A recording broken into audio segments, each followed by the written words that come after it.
I was about 4 or 5 years old when my parents separated.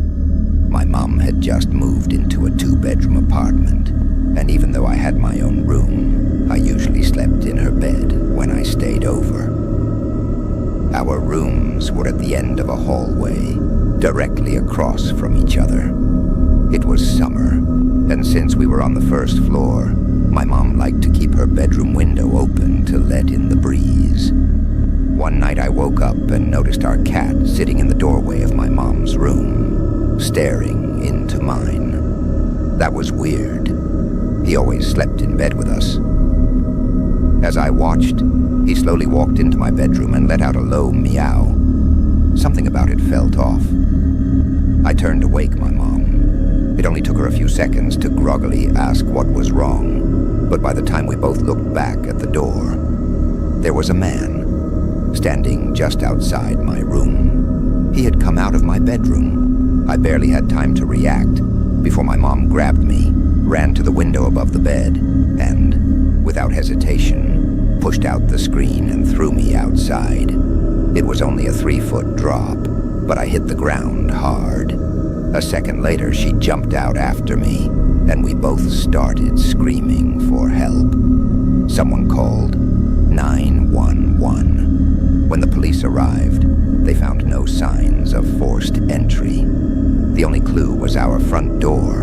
It was unlocked, but my mom swore she had locked it, deadbolt and chain. A week later, while cleaning the kitchen, she opened the water heater closet and found something chilling. A notebook full of names, drawings, and a pair of gloves. There were also gum wrappers, like someone had been waiting there, hiding.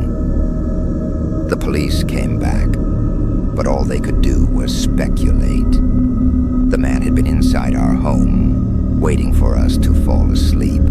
The girl in the window. I live in a 2-story house. My bedroom is on the 2nd floor, and right outside my window, just a few feet away, is another window. It belongs to the girl next door. We don't talk much, but every morning we greet each other.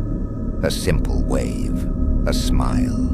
It became routine. Something small, something comforting. But one night, something changed. I woke up in the middle of the night, feeling a strange heaviness in my chest, a weird sense of unease. I turned over, rubbing my eyes, and out of habit, I glanced at her window. She was there, standing still in the dark, staring at me. I froze. My mind struggled to make sense of it. Was she awake? Was she looking at me on purpose? Maybe she couldn't sleep either. I forced myself to look away and pulled the blanket over my head, convincing myself I was just imagining things. But the next night, she was still there. Same spot. And the night after that. At first, I told myself it was some weird joke. Maybe she left a mannequin by the window. Maybe she was pranking me. But as the days passed, the unease grew. She never moved. I stopped waving at her in the mornings, stopped looking at her window altogether. But no matter how much I ignored it, I could feel it, that unshakable weight of being watched. Then a few days later, my mom casually mentioned something over breakfast. "Oh, did you hear? The girl next door? She hanged herself last week." My hands went cold. My breath caught in my throat. Slowly dreading what I might find, I turned my head toward the window, and there she was, standing in the darkness, still watching. Regret. When I was 7, I had a friend named Lily. She was quiet, always sitting alone, until I sat beside her one day. We talked about cartoons, our favorite snacks, and how much we both hated math. She smiled when she was with me, something I rarely saw her do. But the others didn't see her that way. They bullied her every day. I wanted to stop them, but I was afraid. One afternoon they cornered her again. She clenched her fists and said, "I have a friend. He cares about me." She said my name. They turned to me. "Is that true?" Fear won. "No," I whispered. Her face twisted with hurt, and she ran. That night I woke up to a strange feeling. When I looked outside, she was there, staring up at my window. She never came back to school. A few days later, the teacher stood before the class, her voice heavy with sorrow. Lily passed away. A bus had hit her the day she ran away from school. Guilt sank its claws into me. My chest felt hollow, my hands cold. I wanted to scream, to take back that awful moment when I denied her. But the worst part, she never really left. Some nights, when the world is quiet, I wake up to a familiar presence. And when I turn to my window, I still see her, standing outside, watching, sleepover. A few years ago, I was pulling an all-nighter with my classmate. We were cramming for an exam at my tiny apartment, and by the time we finished, it was too late. Buses had stopped running. He hesitated before asking, "Can I just crash on your floor? I'll leave in the morning." It felt a little weird, but we were friends.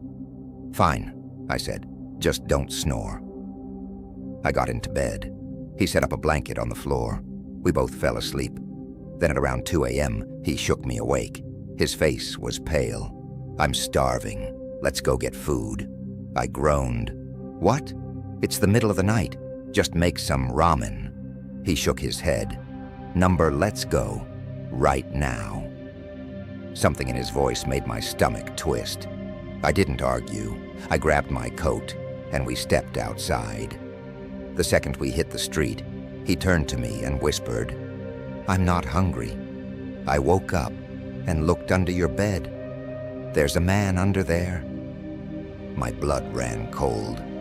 We called the police. When they searched my apartment, they found him. A homeless man who had been secretly living under my bed for weeks, sneaking out only when I wasn't home. If my classmate hadn't stayed over that night, I don't even want to think about what could have happened. Top hat. Growing up, I shared a room with my little brother. He was born with severe health issues, multiple sclerosis, couldn't walk, couldn't care for himself. So at night, I watched over him. One night, I woke up for no reason at all. The room was quiet, but something felt wrong. Then I saw it, a shadow, a man, standing outside our window, tall, motionless, wearing a top hat, staring at my brother. My chest tightened. I couldn't move. He was watching. Then instinct took over. I jumped up, flipped on the light, and ran to my parents. By the time they got there, the man was gone. But then, we turned to my brother. He was convulsing, having a seizure. Some of my family say it was a guardian angel looking out for him. But me, I know what I saw. It wasn't an angel. What do you think? The lady in the wall. When my son was 3, he had an imaginary friend in his room. A little girl, or so we thought. He'd chat with her at bedtime, tell us the things she said. We thought it was cute, until he suddenly didn't want to be her friend anymore. But at night we still heard him whispering. He started having nightmares and refused to sleep. So we asked him more about her. She wasn't a little girl. She was 47. She lived in the wall, and she wanted him to call her Mummy. She wanted him to live in the wall with her. He told her no, but she wouldn't go away. We moved. He never spoke of her again, but sometimes, at night, I still think I hear whispering in the walls. Home? Alone? When I was a kid, sometime in the 70s, I was home alone when a man knocked on the door. I opened the main door, but kept the screen door locked. He said he was from the gas company and needed to speak with my parents. I told him they weren't home. Without missing a beat, his whole demeanor changed. He suddenly lunged at the door, trying to force his way in. When he realized the screen was locked, he pulled out a box cutter and started slicing through it. I didn't think. I just ran. I bolted to my parents' closet and climbed into a laundry hamper, curling up and trying not to make a sound. My heart was pounding so loudly I was sure he could hear it. Minutes felt like hours. I could hear him moving through the house, opening doors, searching. Then finally, sirens. A neighbor had seen everything and called the police. If they hadn't, I don't even want to think about what would have happened. And here's the worst part. When the police searched the house, they didn't find him at first, because he was still there, hiding in the attic.